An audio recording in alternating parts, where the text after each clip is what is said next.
Yes, so this is Tom Myers, Superintendent of the Bellevue Community School District, just giving you the weekly Believe in the Blue update. Just a few things to share. This will be a fairly short edition maybe here. A few things to share, just some upcoming events. As all of you know, or many of you know, we have no school for students tomorrow and Friday, which will be April 2nd and 3rd. And then next Monday and Tuesday, there's also no school for students, but we do have a professional development for teachers on Tuesday. So students do not actually return to school until next Wednesday. So this is what we would call our spring break. In that regard. A few other events going on tonight. I'm just looking at a sheet of paper here tonight. There's nothing specifically going on, but Thursday, tomorrow, even though there is no school, there's a boy and girl track meet at Northeast. Excuse me, that starts at 4:30, and there's soccer tomorrow night versus Western Dubuque. And then we have soccer with Marquette Catholic, so that is tomorrow night. On Saturday, there's also soccer at Clinton High. And then next Tuesday, as we get into next week, next Tuesday, we have girls track at Comanche and boys track, high school wise, both these are high school wise, and boys track is at Edgewood Colesburg or EDCO. And girls start at actually 4 o'clock and boys start at 4:45. Obviously, check with your students if you're involved with that, if they're involved with that, to find out what time they run or throw or jump or whatever the case is. But just information for you that way. One thing that did come about yesterday and is actually on the governor's desk right now, school start date can be anytime after August 23rd. Excuse me. So what we plan on doing, we have a tentative calendar put together. We will go over that at the board meeting on April 13th. Then we'll have a hearing on that sometime after that, probably at the May board meeting, to approve a start date for that. The tentative date right now is August 24th, and I am recommending that that's when we would start. That's also in Maquoketa, Andrew, Easton Valley, and Delwood are starting at that time as well. So August 24th, we'll have some days of professional development for teachers before that. But the first day for students will be August 24th. I will get back to you in the next couple weeks on registration, when that will be. And you'll also be getting a mailing this summer, sometime at the end of June, beginning of July. In regard to registration, all those different kind of things like that too. We're getting close to that time, which is kind of scary almost. There's a lot of things yet to do this school year that way. The weather is starting to get nice this morning. It's a nice day out once again. Yesterday's nice, and today's going to be nice until it starts raining later on tonight.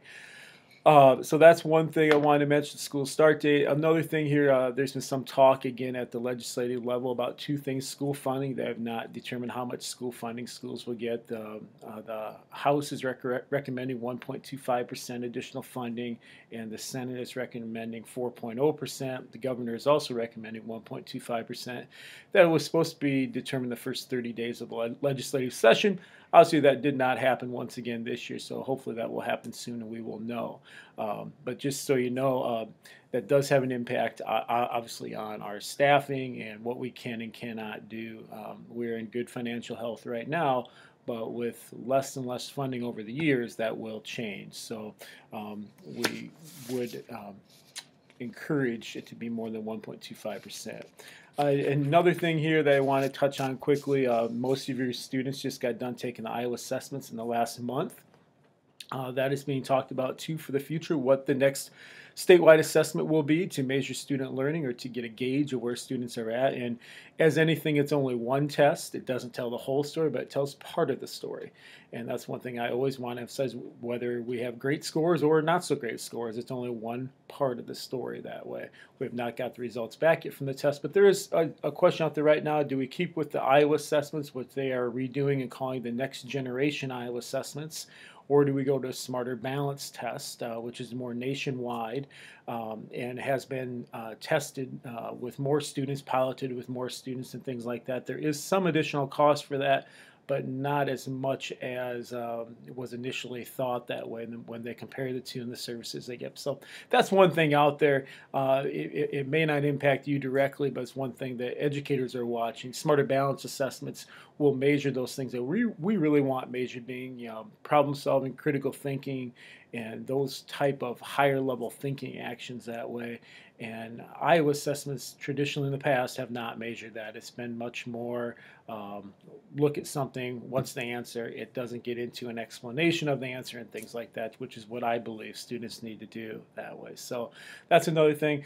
Another thing here, I'm going to hold up. You will start seeing some of these around that way. It's called Passion with Purpose that way. This is just something that we have, that you'll be seeing posted around the buildings and around the area that way. But we believe that whether it's a teacher, whether it's a student, you have to have a passion for what you do.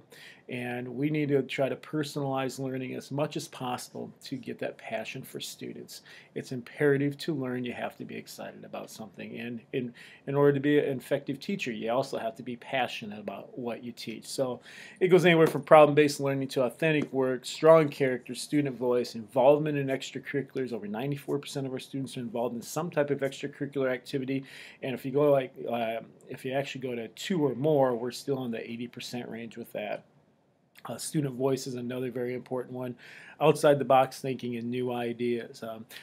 I'll talk more about these later on. You've heard those things before, but just finishing up here that way, our next regular board meeting is on Monday, April 13th. We had a special board meeting the other night to talk about the science room additions. Bids came in a little high. We're trying to reduce those down and figure out if we can make the adjustments to the science room that we want to make. We'll know more about that April 13th.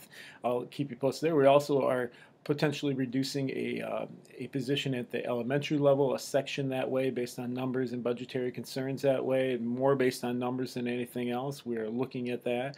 That is not a final decision made at all by the board, but just we did have some discussion about that and looked at a reduction in force proposal that way of doing that. Just from a legal standpoint, making sure that we're following everything that needs to be done for the benefit of our students and our staff and everyone else that way.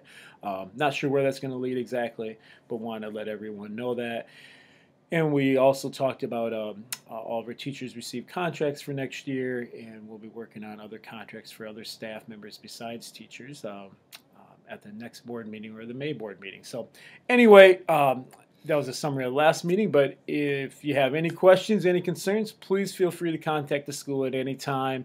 We're available for you and look forward to hearing from you about your different perspectives, good and bad, or things that need change, whatever the case is. We appreciate your input. Thank you very much and have a great weekend.